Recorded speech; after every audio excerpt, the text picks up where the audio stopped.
Good evening and welcome to tonight's Undaunted, bringing into the news untold stories. I am Tabitha Akor. Let's begin.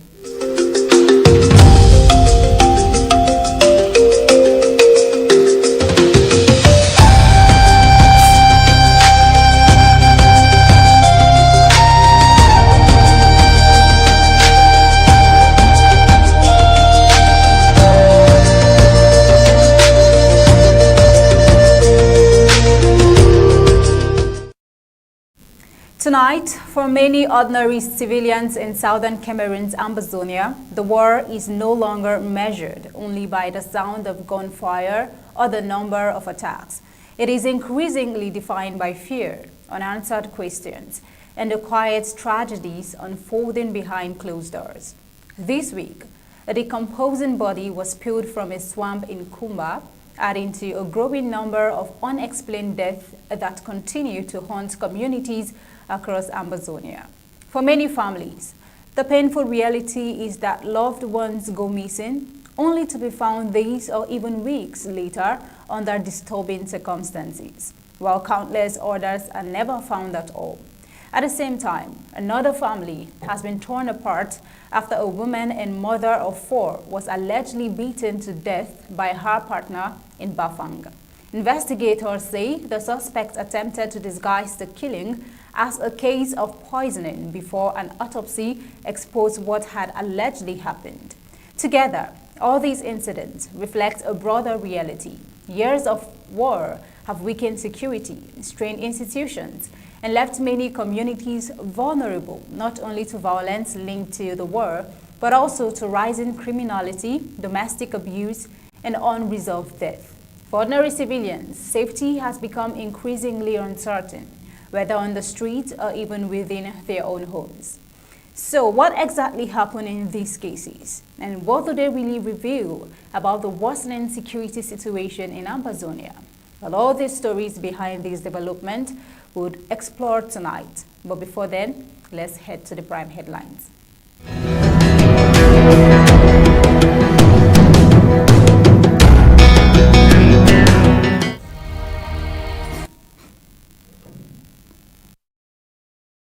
Bamenda, as Ambazonian State Army enforced Monday lockdown.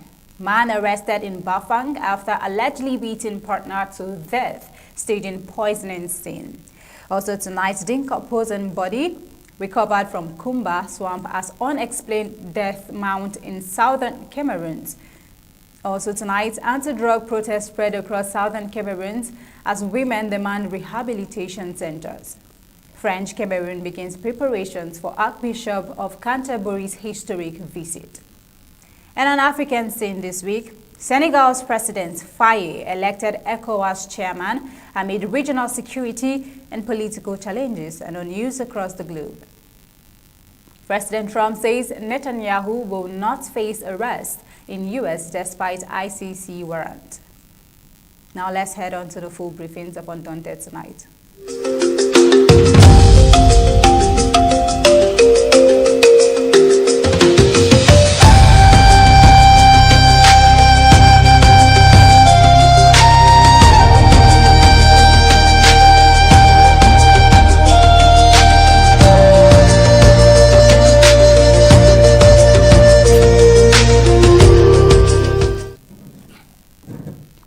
Heavy gunfire echoed through Mile 3 in Bamenda in the early hours of Monday as armed men believed to be Ambazonian State Army enforced the weekly Monday lockdown across southern Cameroon's Ambazonia. According to local sources, the operation began at about 1:00 a.m. when armed men on motorcycles patrolled the neighborhood, firing warning shots into the air to compel residents to comply with the sit-at-home order. 3 people were reportedly detained during the operation for allegedly violating the lockdown directive, residents said. A township taxi and a commercial motorcycle were also set ablaze. While the circumstances surrounding the incident remain unclear, local sources said the vehicles were allegedly found operating during the lockdown. Now, in a message circulated after the operation, other civilians said the enforcement formed part of effort to uphold the weekly Monday ghost down, which they described as an act of civil resistance and self-determination. The overnight gunfire triggered widespread panic among residents, many of whom remained indoors throughout Monday. Commercial activities across Mile 3 were largely suspended, reflecting the continued observance of the weekly lockdown in parts of Bamenda. Joining us now is Barrister Mbeshia. Good evening, Barrister Mbeshia. Good to see you today. Good evening to you, and thank you for having me. Yeah, thank you. Such a pleasure, Barrister Mbeshia. Now, let's begin with the Monday ghost town, Barrister Mbeshia. This is what happened on the scene. You will still wonder why people prefer to be on harm's way rather than adhering to another. Barrister Mbeshia. Well, I think human beings are terrible people, very complicated to understand, because we're in the ninth year of ghost towns. If we're in the ninth year of ghost towns, and ordinary Ambazonians have not yet understood what it means and the risk they take by disobeying that ghost town, then there's something wrong with them. There's nothing wrong with ghost towns. There's something wrong with individuals violating it. Because ghost town, we've sung the song, we've sung the choir, it's nothing violent to anybody. It's just a civic action. Remain in your house, sleep, do what you want to do, as a symbol to tell the government of Cameroon and the world at large that you don't like what is going on. If up to this point there are people in Bamenda or anywhere else in Ambazonia who don't understand this simple language, something is wrong with them. That thing which is wrong with them is their refusal to understand. Because I think they are caught between the devil and the Red Sea. They want to obey it, but there are forces in Bamenda who tell them, no, don't obey that thing, it's all nonsense. And I don't say this from imagination. A few days ago, I saw in Bamenda the mayor of the Bamenda Urban Council showcasing his achievement. And in that process, he said something about ghost towns. He said they have established an airport there in Bamenda, call it the Bafang airport, wherever it is. And if they want to fly by that use that airport, they have to use it on Monday, and they have declared Monday a ghost town day. How would they fly in the only flight that comes to Bamenda on Monday? I laughed. Because an airline, whichever it is, that schedules its flights on days that people will not move, does not intend to carry anybody. It does not intend to make profit, because the airline is working for profit. People fly in that thing and pay money, and the airline makes money, pays its staff, and makes profit out of it. But if they deliberately put their flights on Monday because they want to dare the ghost town to see people disobey it, it is for the people themselves. The risk of riding to the airport to fly in a plane and being shot or being killed or something happening to you, and staying at home and not taking that junk flight, which do you prefer? I think ordinary people who value their lives would prefer not to fly. How many times will we even fly in Bamenda? How many times does that airline fly into Bamenda in a week, if they do fly? And so again, these people are caught between the whatever thing, hard rock, that they are unable to resist. But by now I've said they should be able to resist. Everybody in Ambazonia, the government of Cameroon knows that. Our sympathizers know that around the world. That Monday is called Ghost Town. It has become known, even to everybody there, that is called Country Sunday.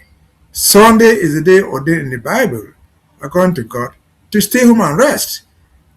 And that's the Bible type of Sunday. You go there and go to the priest, you go to the pastor and pray. We have ordained our own Country Sunday, where we'll stay home, country way, and do what we want to do in our own country way, in our own country fashion. If you're in Bali, do it the Bali way by staying home. If you're in Manfe, do it the Mangi way of staying home. It is called Country Sunday. And therefore, by this time, 9 years into it, we do not need to have been going down the streets shooting guns for people to obey it. But if they are not obeying it, if they are still risking their lives, wanting gunshots, wanting their motorbikes to be burnt before they stop, so be it. Because there's a consequence for disobedience. There's a consequence for daring something that you cannot challenge. The whole idea of disobeying ghost towns, I've said it many times before, But those who dare to do it, they are trying to see, we will see what will happen. Let me try and see what will happen to me. And so what will you do if I go out? Well, the consequences are clear. If you go out, you might risk your life. You might be injured. If you go out, whatever thing you're carrying along with you, your motorbike or whatever thing, you might risk that thing. The whole motorbike costs you more than 500,000. A 3-minute, 1 hour going out to dare the ghost town is not worth the sum of 300,000 or 500,000 francs. And so again, if you want to dare it in Bamenda, Bamenda is a symbol of it. It's not happening in Bamenda. The same thing might be repeated itself in other towns of Ambazonia. People want to dare to see what will happen to them. Try it. We've said here many times and we'll repeat it. Many days for the thieves, one day for the houseman. Do it today, succeed. The next day you might lose your life. The next day you might lose your motorbike or whatever thing you're using. So again, reasonable Ambazonians, take care of yourself first. And the care you take by yourself is make sure you don't expose yourself to danger. And one of the dangers is going to risk disobeying goes down. And so a word to the wise is sufficient. Over to you. Absolutely, Barrister Mbeshia. So there's a case of gender violence here. A man has been arrested in Bafang, Haut Nkam division of southern Cameroon after investigators allege he beat his partner, a mother of 4, to death before attempting to conceal the crime by staging it as a case of poisoning. The victim was initially found dead in bed beside her husband, identified as Eric Jokam, who was reportedly lying next to her and salivating. The scene initially led investigators to suspect the couple had been poisoned, with the man appearing to have survived. However, an autopsy ruled out poisoning and determined that the woman died from injuries consistent with a violent physical assault. Investigators believe Jokam deliberately staged the scene by pretending to be another victim of poisoning in an effort to mislead authorities and evade suspicion. Gendarmes later arrested Jokam, who is now the prime suspect in the woman's death. Authorities said investigations are continuing to establish the full circumstances surrounding the killing. The victim's death has left 4 children without their mother. A really sad story, Barrister Mbeshia. Let's hear from you. Well, I hope, we just pray that what they are doing and calling investigation should not be like what they do all the time in Ambazonia. When investigations come, no results ever come out. And so we hope to investigate. We hope that guy will be brought to justice. Because what reasons will a man give for killing his wife, even a girlfriend with 4 kids? Even if he didn't marry her, it takes years, at least 10 years to have 4 kids. So that relationship has been long. There's no excuse for what the man did. It cannot be a mistake. Because if it were a mistake, he would not fake an excuse by pretending that it was poisonous. It was poison. No. That's something deliberate. That's murder. A forethought, in fact, planned murder. Because he tried to hide a crime. And therefore, if there's a real criminal, we should face the justice of the law. Justice should, what they made out to him should be exemplary. We're talking about Bafang. Bafang is not part of Ambazonia. But the Ambazonian wives and husbands who might see that thing, who see that we're watching on TV, and we don't want it to be emulated in Ambazonia or anywhere else in the world. Because life is sacred. You don't take somebody's life away. Be your wife, be your child, be your husband, be your brother, your cousin, whoever. You don't have the right to take somebody's life away. If for whatever you disagreed with the woman, walk away. Walk away from the marriage. Walk away from the relationship. Save your life. And then move on. Because for every life, for everything that you do, there is always a disappointment. There is always failure somewhere. Some embarrassment that will come your way. And the problem is, how do you face difficulties like that? I don't know what the woman did to him. We don't know. And so, why did this man choose to go down the route? Or, in the reverse, why did the woman choose to stay in that relationship that will take her own life? So, the caution is on both sides. If you're a woman and you sense the signs of danger, walk away. Walk away. You have friends who will support you. If you don't have friends who will support you, you have at least the community that will support you. The woman with your children.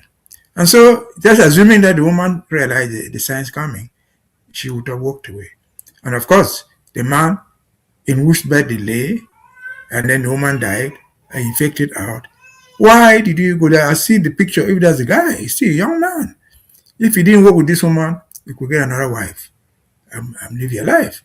Now, you're going to face charges. You might win the case. I don't think you would. But the mere fact of going under a trial for allegedly killing your wife leaves a very big mark on your skin.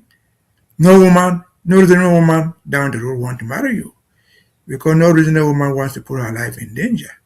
And so, again, for Ambazonians watching it from across the side of the Mongo, we should be careful. We don't expect this ever to repeat in Ambazonia. This should be a good lesson to all Ambazonian women, to all Ambazonian men, to all Ambazonian young men and old, the young and the old. Don't take down the route of taking somebody's life. For whatever reason, walk away from the relationship and live your life. Just as we've been saying, yeah, they have killed us, they have murdered us, they have done everything. We are not dying, we are trying to walk away and to take the pieces that are left and live our lives. I've always said here, we will take the pieces, start where we can find ourselves, and survive. The same applies to a family. If you get into a relationship, it doesn't work, walk away with your children. If you don't have children, walk away, you make children somewhere else. Be you a man or a woman. Taking someone's life is not an option because that option will take you down a very bad road for yourself. Over to you. Thank you very much, Barrister Mbeshia. Time and over again, women are usually the victims of gender-based violence, marital violence, in most cases. And I mean, you just gave an advice and a counsel when it comes to women or maybe both parties finding themselves in a marital home that eschews danger and violence. The best thing they would be able to do is to walk away. But now, Barrister Mbeshia, let's take a dive or let's look at it this way. What about those people who haven't gotten into the marriage yet? What advice would you give to them? You see signs, what would you do? I mean, love, when we're talking about love and you want to build a family with someone, you have to actually look into the necessary things or maybe the signs you need to see for you to either pause, walk away. But I think some people see those signs and they still go ahead. So what do you have to say about that, Barrister Mbeshia? There's nothing like seeing signs and not walking away. A marriage is a process in the majority of cases. You don't just meet somebody at the corner of the road and marry him or marry her. There's a relationship that is built over time.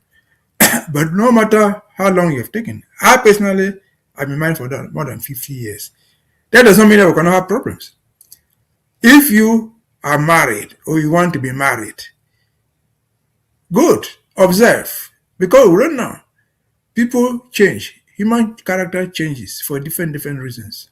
And so again, the most important thing is keep your eyes open before or after the marriage. If you see the signs of danger, walk away. Those things don't just come overnight. They start gradually and mature into that type of situation. So there's no reason to say, oh, I wanted to marry this woman, she is so pretty, I cannot run away. I wanted to marry this man, he is so rich, I cannot walk away. No. A good man, a good woman, they have their dark sides. And some of the dark sides are so disastrous. And so for women, most importantly for women, because the woman has a lifespan. There are women who think that you must get married before you get to 30, before you get to 40. Otherwise, when you marry at 40, you have no child, because 45 is the maximum age. So don't rush into marriage. Marriage is not an end to life. So there are happy women who are not married. There are happy men who are not married. Summarily, watch carefully, look for the signs of danger, seek advice where necessary. Because asking advice is not a sign of weakness. Seeking advice is a sign of strength. Where there's nobody who knows everything in the world. Someone will help you. Seek advice from the elders. Seek advice from the wise. Seek advice from the trusted ones. Don't venture into a marriage. Be you a man or a woman just because you are getting frustrated. Frustration does not make a good marriage. Carefulness, wise thinking makes you a happy husband, a happy wife. No rush into marriages. If you rush into it is getting bad, walk away from it. And so again, the counseling is, there's nothing like I've not been married for 30 years, not been married now before I die. Even if you don't marry, you will still die anyway. So summarily, be advised not to rush into marriages. And if you do rush into it, like this one I've said, which 4 children takes 10 years. If they have been in that relationship for 10 years, something happened after 10 years. Or it gradually started happening, they didn't realize that. But even after 10 years, as in this instant case, it would have been safer for the woman to be alive with her children than to say, well, like most Africans, they say, well, I wish I would let my Pekin go. No, that's not an answer to bearing the impossible. Take your children away. Or in some cases, like in Bamenda cases, if the man insists on keeping the children, walk away. The courts are there that will litigate those issues. That's why we said, you say, everywhere in Cameroon and anywhere else in the world, there's litigation. There's a legal process, except in Cameroon where there's no legality. Otherwise, don't give up your life for the children. Let the legal matters be settled by the law courts. And you survive along with your children.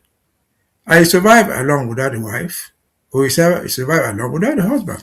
The essential thing is to live. You were not born married, you were born single. You decided to get married at a certain time in your life. God did not create couples. Couples are created by human beings who decide to join themselves and marry. Over to you. Thank you very much, Barrister Mbeshia. That's really an apt fact. Now, there's a report which is really a sad one and seems to be like a trend. A decomposing body was recovered from a swamp in Malabo Kota, Kumba on Monday, adding to a growing list of unexplained deaths reported across southern Cameroon's Ambazonia. The disease was identified as Fabrice, a cleaner at a private health facility in Kumba. Authorities have not disclosed how long his body had been in the swamp, and the circumstances surrounding his death remain under investigation. The Kumba Firefighting Brigade retrieved the body in the presence of medical personnel. Kumba Mayor Barrister Iseme Moses and the Divisional Officer of Kumba 1, Ali Anogu. The remains were later transported for further examination as investigators work to determine the cause of the death.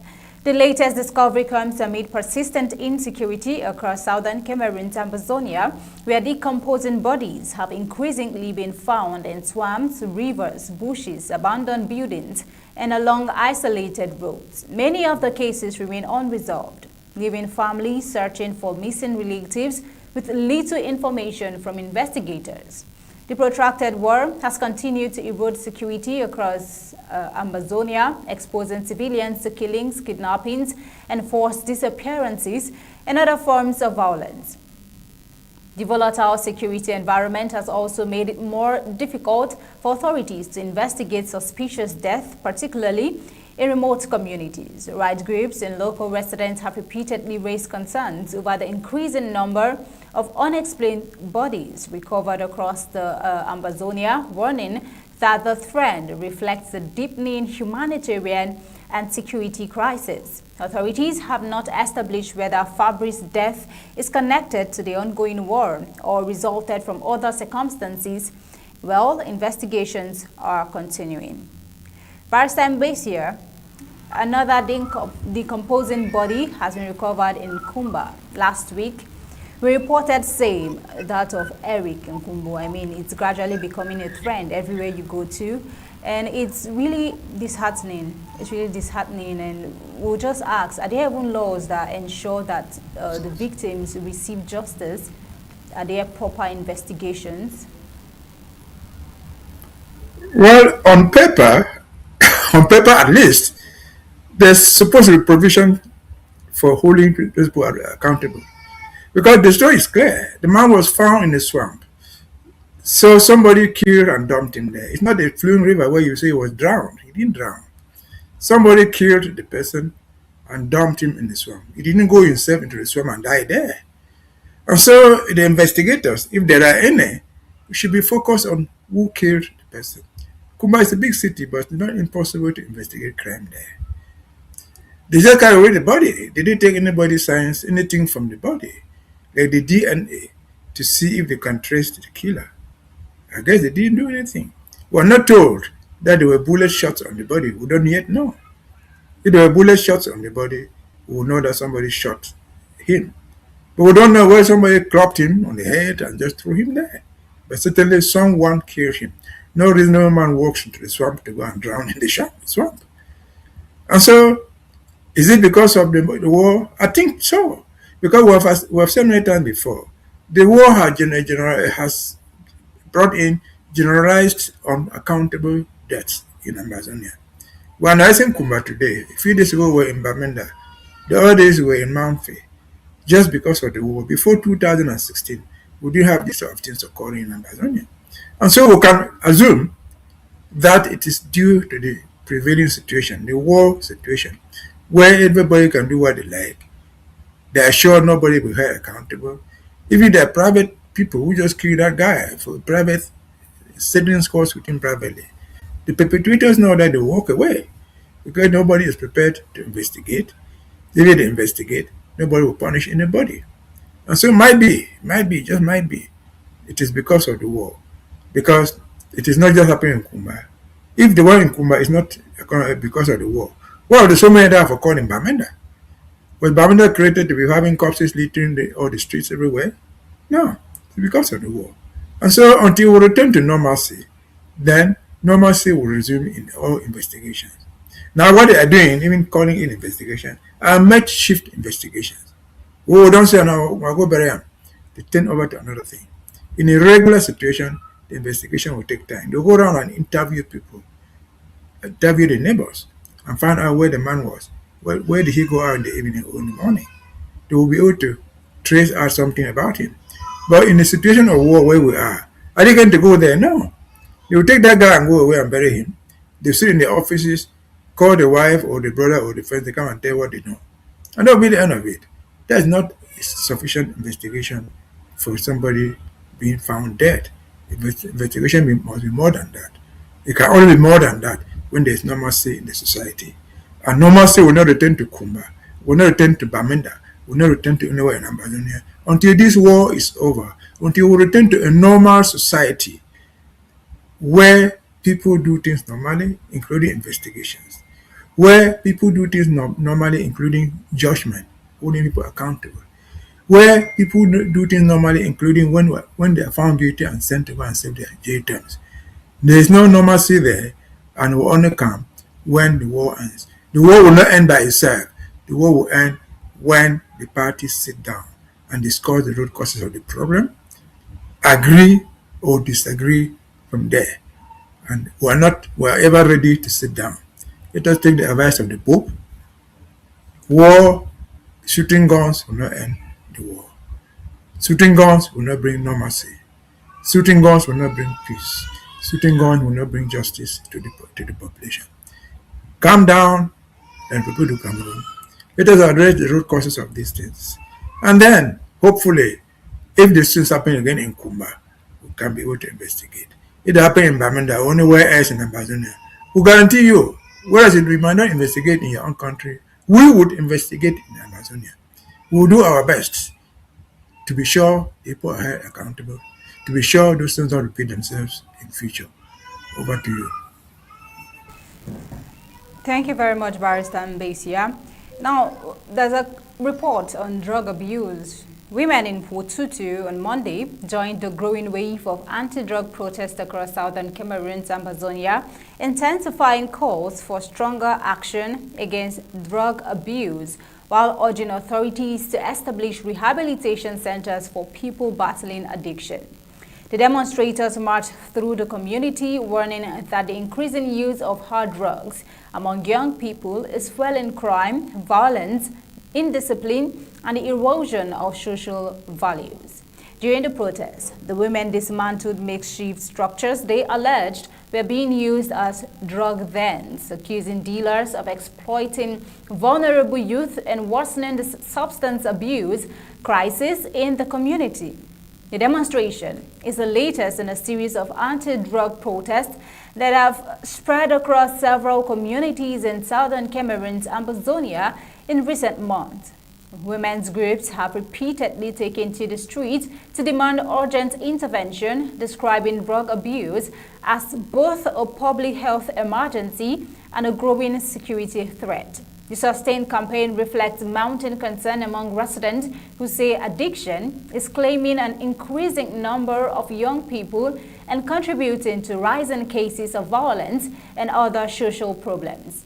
Authorities have responded by banning the importation and circulation of hard drugs within the territory. While many residents have welcomed the move, community leaders and observers argue that law enforcement measures alone are unlikely to reverse the crisis.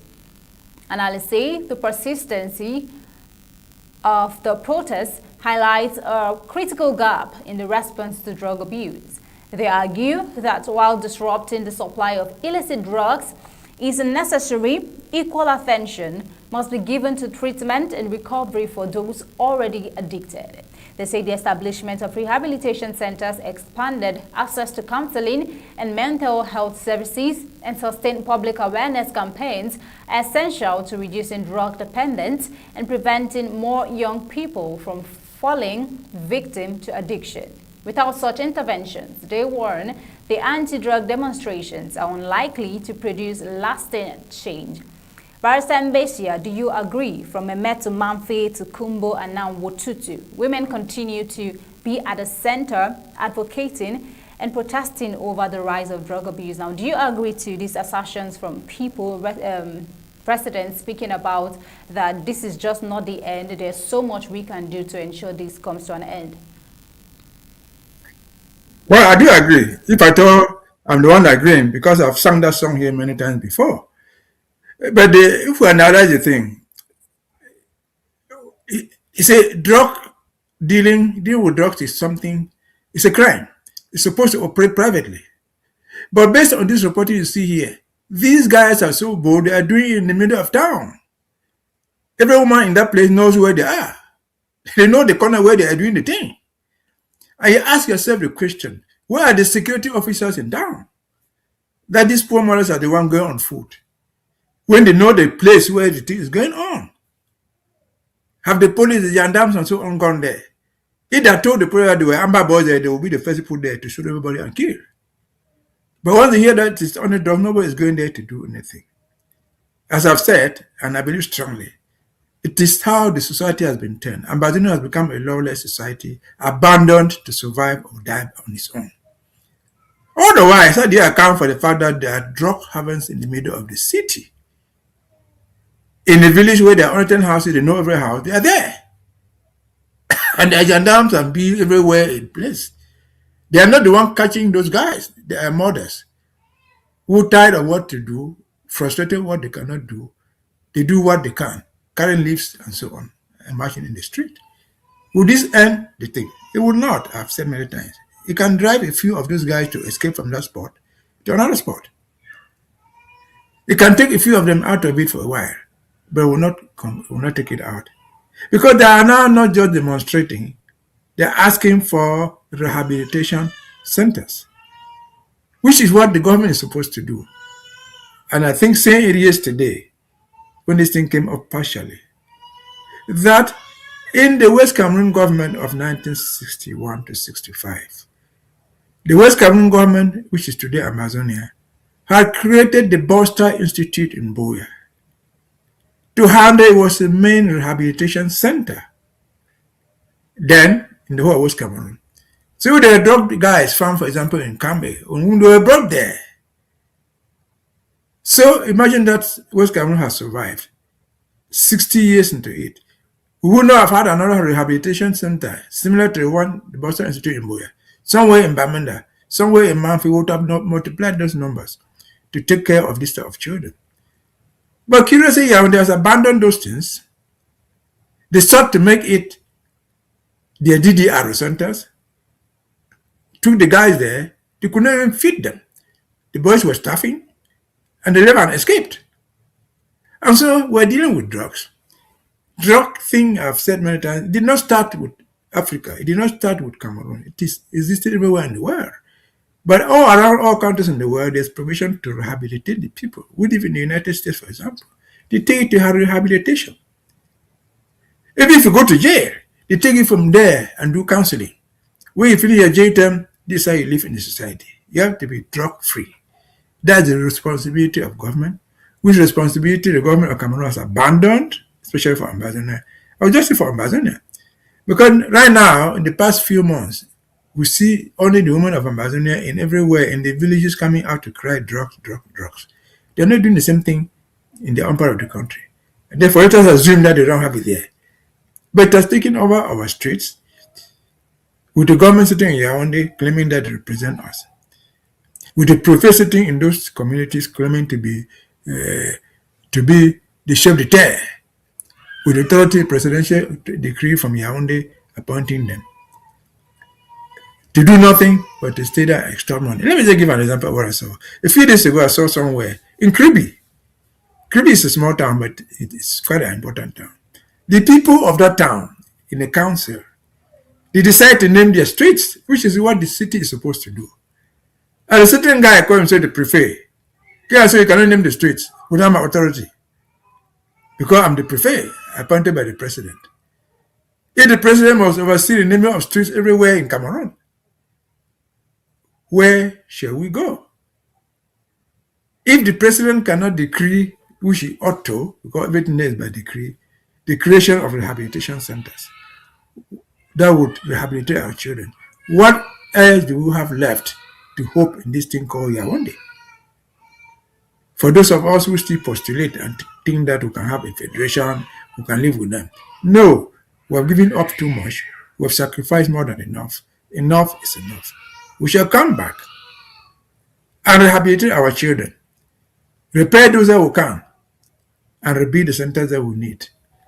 And therefore, whereas we shall not make Ambazonia drug-free, we shall make sure it is limited. Users shall be held accountable. Sellers shall be held accountable. It shall not spread.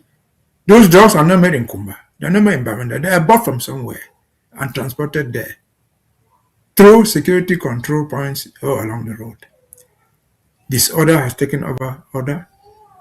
We have ceased to be part of this generalized disorder. We want to establish a community where responsibility shall be ours. If the mother cannot do it, the policeman will do it. If the policeman will not do it, the courts will do it. If the courts cannot do it, the social services will do it. This is where we're heading to. And we must arrive there. We have to do this to save the future generation. Over to you. Barrister Mbeshia, you made a very critical and important observation. You said that these drug users are really very bold, and that is because they do have cartels, they do have link, and they are probably even sponsored.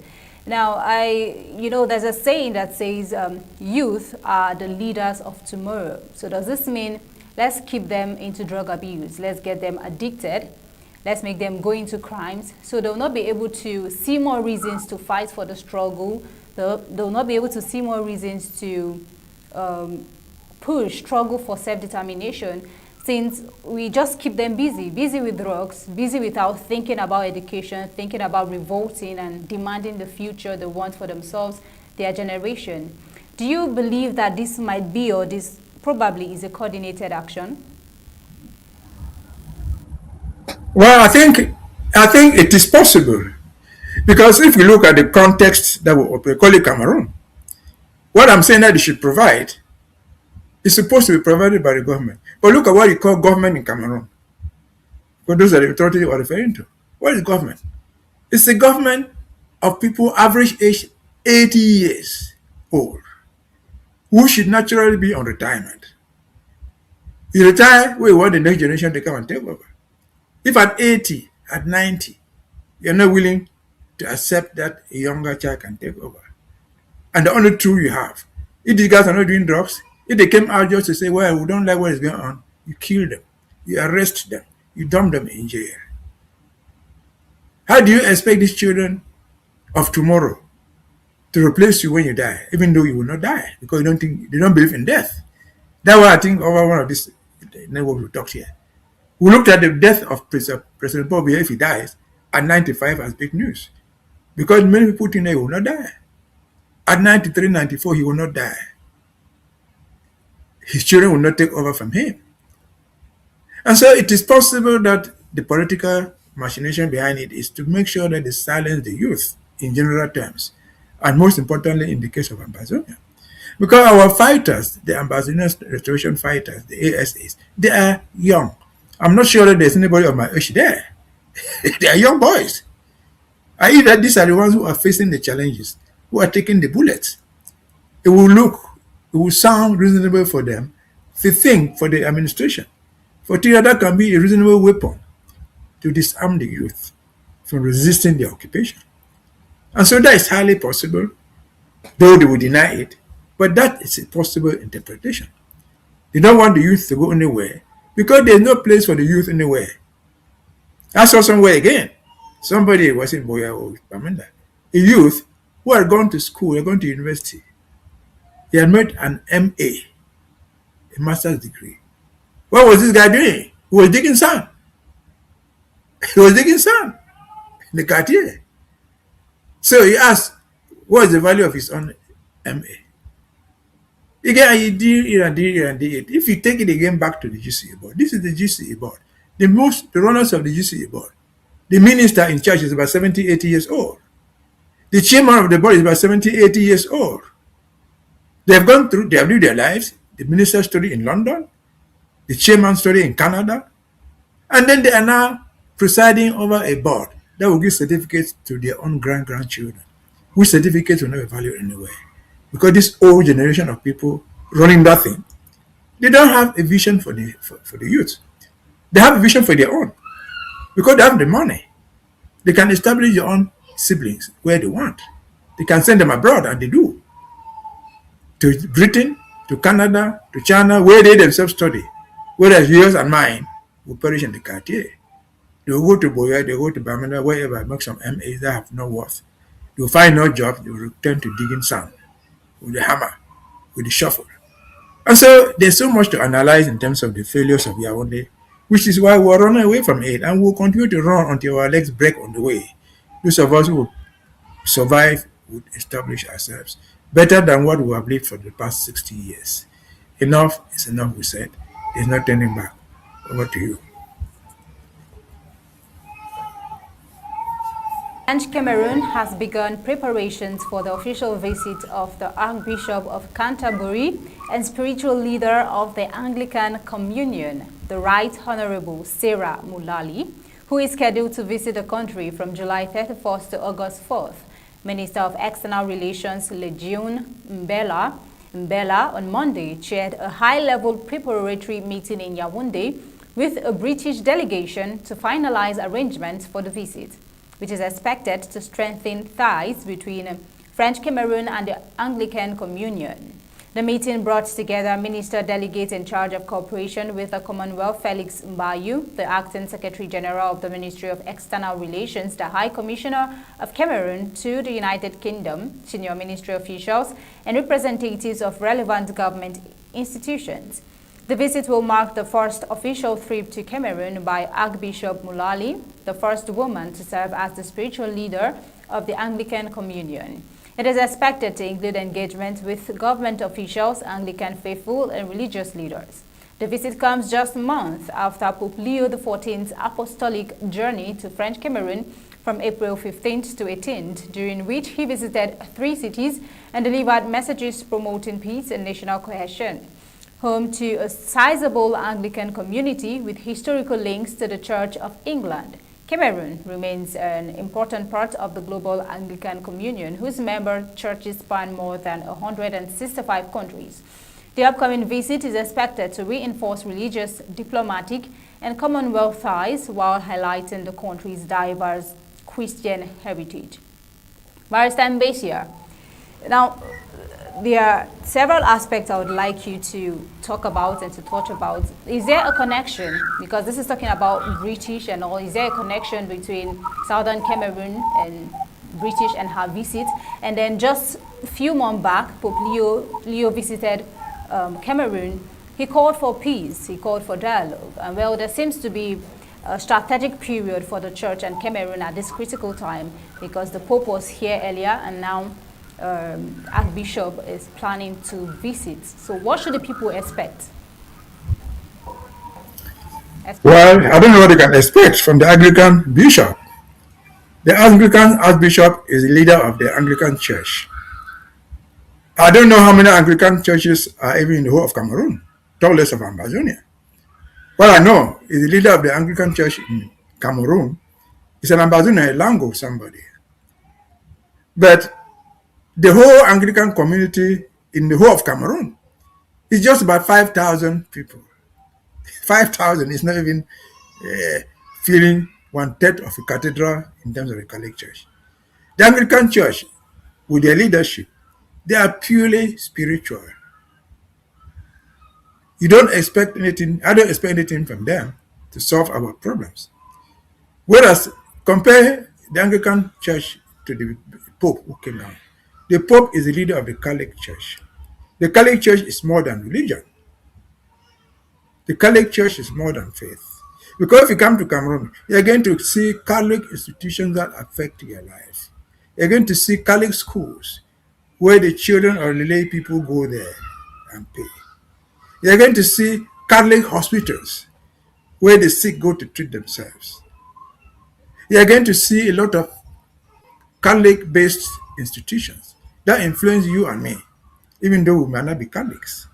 This is not the same thing with the Anglican Church. I don't remember any Anglican hospital, any Anglican school, if I thought there's one, meaningful one, anywhere in Ambazonia, talk less of being in Cameroon. And so if the people had invited the Pope to Yaoundé, the Pope who has all this big influence, I could not yet, they have not changed. I don't know how the Anglican leadership will change anything. Even in England, where the church is based, they play very little, no political role. The only thing they do is, for example, to swear in the new king or the new queen. That's just all. They are not doing anything that you should bother yourself about them. And so that's who they are. We would like to welcome them along with the Anglican community of 5,000 people. That's okay. But to make a political significance of it, compare it to the Papa visit, I think it's a misnomer. That's not the right thing to do, because they are not comparable. They are not even compared. The Catholics are the largest in Cameroon, and you see their work on the ground. They are not even compared to the Presbyterians, because you are going to see Presbyterian hospital there, Presbyterian university over there, Presbyterian school there. They don't have such things. They are not even compared to the Baptists, where you find similar things. You're going to find Seca Baptist College, this is Baptist Academy. You're going to find those things that affect you and me, who might not be members of that church. The Anglican, the rule is purely religious. What we're going through now is not because we lack religion. We remain in our different faiths, but we're looking for people who can have an influence on the institutions that are dealing with us, that are destroying us. Can they have the influence over Yaoundé adults? We wish them the best and wish them welcome. Over to you. Thank you very much, Barrister Mbeshia, for that balanced perspective, actually, because, you know, when Pope Leo came around, he came with a rhetoric of peace, and so maybe we'll be expecting that the Archbishop would also come with something similar to that, but I think you already made that straight. Well, this is where we'll let you go. Barrister Mbeshia, thank you for giving us your thoughts, your perspective, your reactions to all the reports we had here today. Such a pleasure to have you.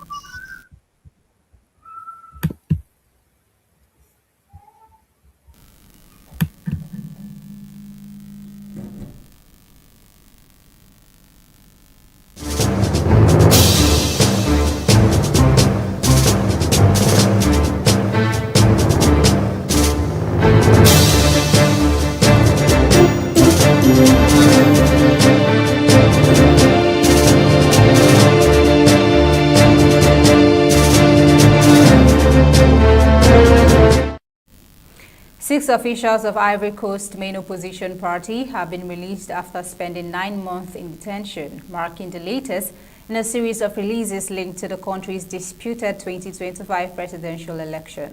The officials, all members of the Democratic Party of Ivory Coast, were freed on Monday following a hearing before the Anti-Terrorism Chamber in Abidjan. According to their lawyer, Ange Rodrigue Daje, he did not disclose the legal grounds for their release. Their release follows that of two other PDCI local officials in May, bringing to 8 the number of party members freed after being arrested ahead of last year's election. The officials were detained between late September and early October 2025 as political tensions escalated before the presidential vote, which saw several opposition figures barred from contesting.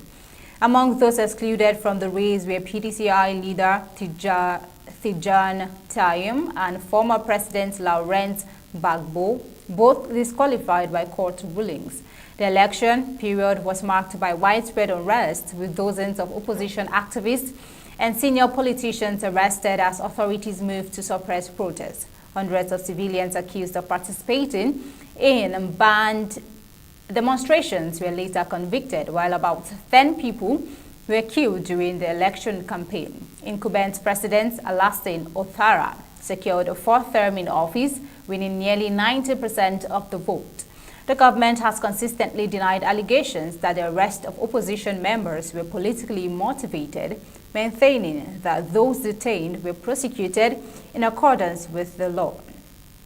Also tonight, Senegal's President Bassirou Diomaye Faye has been elected chairman of the Authority of Heads of State and Government of the Economic Community of West African States, ECOWAS, assuming leadership of the regional bloc at a time of mounting security threat and political divisions across West Africa. Faye was elected on Sunday during the 69th ordinary session of the ECOWAS Authority held in Freetown, succeeding Sierra Leonean President Julius Maada Bio, who completed his one-year tenure as the bloc's rotating chairman. The Senegalese leader takes office as ECOWAS confronts escalating insecurity, democratic challenges in several member states, and the continued absence of Mali, Burkina Faso, and Niger, which withdrew from the bloc after forming the Alliance of Sahel States. One of Faye's immediate tasks will be steering efforts to strengthen regional cooperation while maintaining diplomatic engagement with the 3 breakaway countries in a bid to preserve stability across West Africa. Bayo assumed the ECOWAS chairmanship in 2025 after succeeding Nigerian President Bola Ahmed Tinubu, who had led the regional organization for 2 consecutive terms. At 46, Faye is among Africa's youngest heads of state and is widely expected to champion reforms aimed at improving governance, strengthening democratic institutions, promoting youth participation, and restoring confidence in ECOWAS. His election also places Senegal at the forefront of regional efforts to address political instability, economic integration, and transnational security threat, including terrorism and organized crime. Now, with ECOWAS facing one of the most testing periods in its history, Faye's leadership is expected to shape the bloc's response to growing regional tensions and its effort to reinforce unity among member states. Now we head over to news across the globe.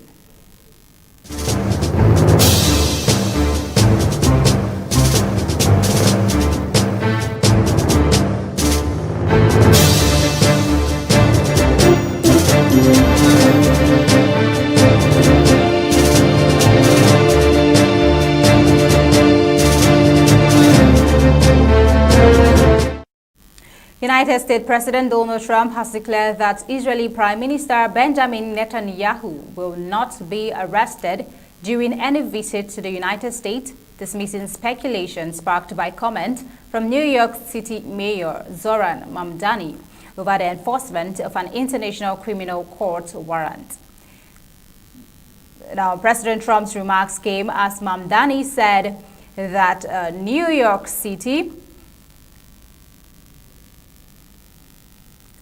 legal department was examining what legal authority, if any, exists to act on the ICC's 2024 arrest warrant against Netanyahu, who is accused of alleged war crimes committed during the Gaza war. Israel rejects the court's jurisdiction and denies the allegations. Now, in a post on his Truth Social platform, President Trump said Netanyahu would not be arrested anywhere in the United States. Although he did not directly mention Mamdani, He praised Israel's role in recent regional development and reaffirmed Washington's support for its ally. The comments follow an interview in which Mamdani argued that Netanyahu should face justice at The Hague and said city lawyers were assessing the legal implications should the Israeli leader travel to New York. Let's take a look. And when it comes to Benjamin Netanyahu, we're speaking about someone who's the subject of an international criminal court arrest warrant. And he's the subject of this arrest warrant for alleged crimes against humanity, for war crimes, and he's the architect of the genocide against Palestinians in Gaza as Israel's prime minister. These are not facts of my personal assessment, they are facts of public record. Meanwhile, Prime Minister Benjamin Netanyahu is expected to visit New York in September for the annual United Nations General Assembly, where world leaders gathered each year. Israel dismissed the ICC warrant, describing it as illegitimate, and accused Mamdani of using the issue for political purposes. The Hague-based ICC issued the arrest warrant in 2024 as part of its investigation into the Gaza war. While the court prosecutes allegations of genocide, crimes against humanity, and war crimes, neither the United States nor Israel is a member of the tribunal, limiting its jurisdiction and enforcement within both countries. Mamdani, who took office as New York City mayor in January, had previously pledged during his election campaign that he would seek Netanyahu's arrest if the Israeli leader entered the city. His latest comments have renewed debate over the practical and legal limits of enforcing ICC warrants in countries that do not recognize the court's jurisdiction. Also tonight, Italian Prime Minister Giorgia Meloni has ordered a full investigation into the death of a Moroccan-born man during a police arrest in Bologna, as violent protests over the incident left dozens of police officers injured. The man, identified as Abdurrahim Fakir, died on Sunday after police responded to reports of a man behaving aggressively and damaging a vehicle in Bologna's Pilastro district. A video widely circulated on social media appears to show officers restraining Fakir face down on the ground as he repeatedly said he could not breathe before becoming unresponsive. Prosecutors have opened an investigation into the death, while police said no body camera footage from the arrest will be handed over to investigators. Let's take a look.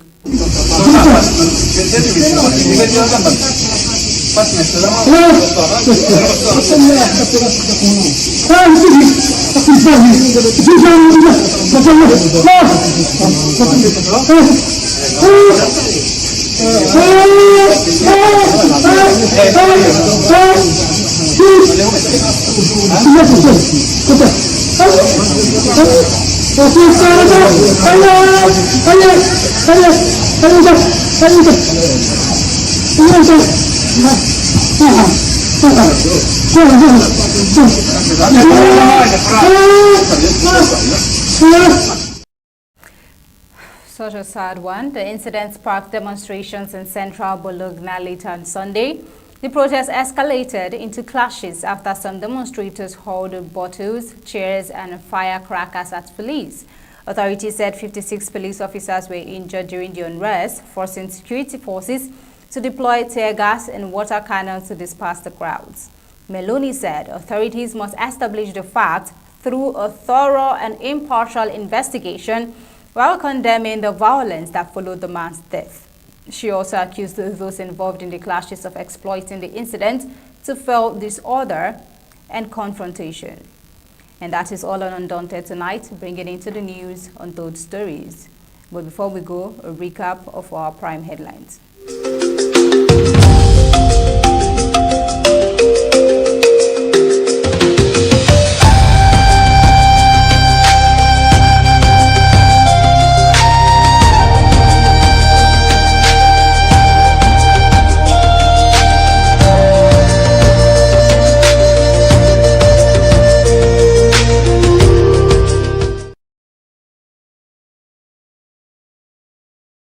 Bamenda, as Ambazonian State Army enforced Monday lockdown, tonight we saw a man arrested in Bafang after allegedly beating partner to death, staging poisoning sting. Decomposing body recovered from Kumba swamp as unexplained death mounts in southern Cameroons. Also tonight we saw anti-drug protests spread across southern Cameroons as women demand rehabilitation centers. French Cameroon begins preparations for Archbishop of Canterbury's historic visit. And on African scene, Senegal's President Faye elected ECOWAS chairman amid regional security and political challenges. Also tonight, on news across the globe, President Trump says Netanyahu will not face arrest in U.S. despite ICC warrant. And that is all on Undaunted tonight. On behalf of the entire newsroom, we say thank you for joining. Good night and God bless.